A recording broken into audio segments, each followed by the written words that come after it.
नमस्कार दोस्तों। जापान का वह खौफनाक नजारा जब अमेरिका ने जापान पर परमाणु बम फेंककर जापान को पूरी तरह नष्ट कर दिया था। आज इस कहानी में हम बताएंगे कि जापान कैसे परमाणु बम की वजह से 6 अगस्त की सुबह हिरोशिमा का सन्नाटा और एक चमक सुबह साफ थी।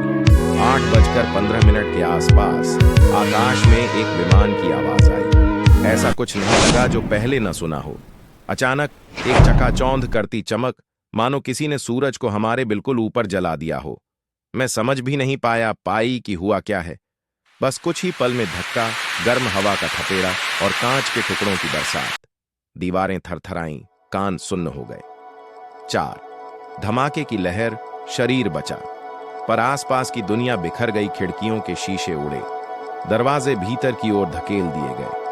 कुछ लोग वहीं गिर पड़े।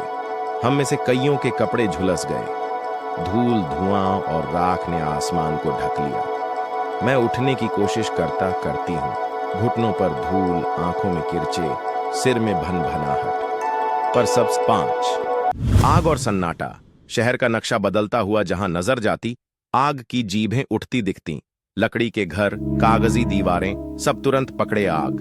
हवा में एक अजीब सा स्वाद था, धातु, धुआं और कुछ अनकहा। सड़कें पहचान में नहीं आती।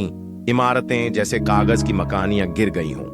मैं एक मोड़ मुड़ती हूं तो जो दुकान कल तक थी, आज वहां बस जली हुई लकड़ी की गंध है। 6 लोग, भागना, चिल्लाना, खोज और खामोशी।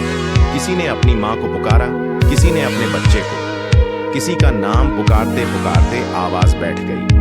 बहुतों ने नदी की ओर भागना शुरू किया। पानी ऐसा लगा जैसे मुक्ति दे देगा। शहर भर में एक साथ चीखें और खामोशी।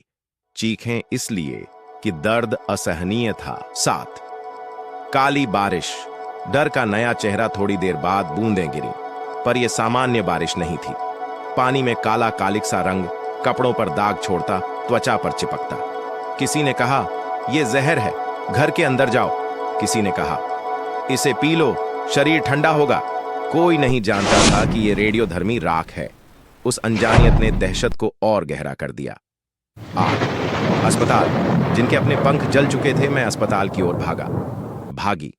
डॉक्टर, नर्सें खुद घायल, बिस्तर कम, दवाई कम, पानी कम, अलमारियां उलट पुलट, खून और धूल से लथपथ फर्श।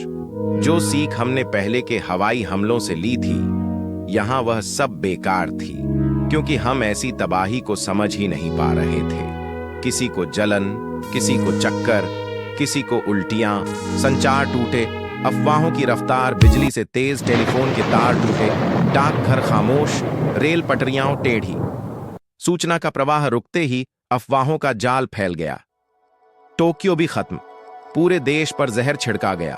समुद्र से कोई राक्षसी गैस आ रही है। हर कोई अपनी थ्योरी बना रहा था। दहशत का सबसे बड़ा ईंधन यही था, न जानना। 10 नई किस्म का बम, आखिरकार नाम मिला। परमाणु। कुछ सैन्य अफसरों ने धीरे धीरे स्वीकार किया, यह कोई साधारण बम नहीं था। बात फैलने लगी कि दुश्मन ने एटम बम गिराया है। नाम मिलते ही घाव नहीं भरते, पर अदृश्य खतरे का रूप मिल जाता है और डर कुछ और ठोस हो। 11 घर परिवार, हिसाब किताब नहीं, बस खोज। उस दिन और कई दिनों तक लोग सूचियां बनाते रहे।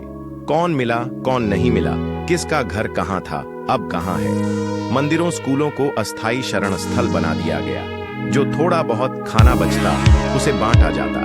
किसी ने अपना चावल किसी अजनबी को दे दिया।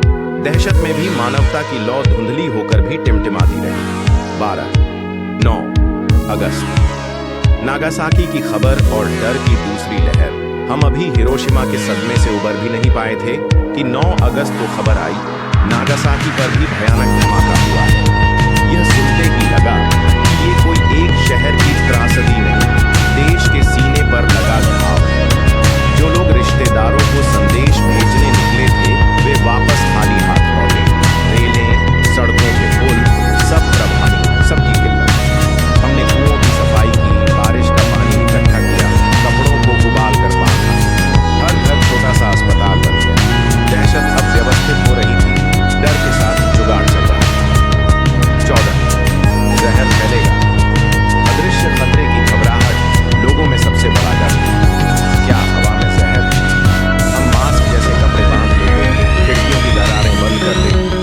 बाहर खेलने नहीं देते। किसी ने बताया काली बारिश शरीर को बीमार कर देगी, तो जिन्होंने भी भीग गए थे वे बेचैन हो उठे। बाल झड़ना, बुखार आना,